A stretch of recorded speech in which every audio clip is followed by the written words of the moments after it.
Any memories about wrestling the Sheik? Crazy, you know. I mean, as usual, probably didn't get to the ring. You know, I mean, he'd tack you on the way to the ring or whatever. Had some experience with the Sheik. My dad and I were going to buy Ohio from the Sheik, and we had a deal with him to buy Ohio for $100,000. I took $65,000 in cash and went to Detroit and worked for Sheik and Cobo, and left him 65 grand in cash that night. We didn't actually end up going into Ohio. My dad went in there 2 years later with Jerry Jarrett out of Memphis.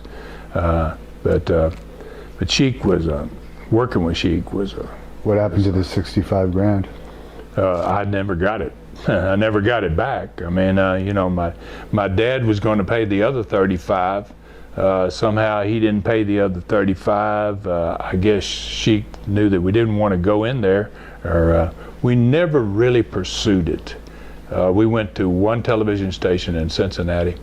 They didn't take our tape because Sheik had been there for a long time, and Sheik's wrestling was not what was, well, compared to Florida wrestling, it was so different. I mean, you know, wrestling in Florida was based on wrestling.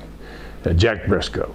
It's a Jack Briscoe type territory, and the Sheik there's no comparison between what the Sheik does and what Jack Briscoe does in the ring. And you could not talk television people into taking a tape that had a lot of blood on it like Sheik was doing.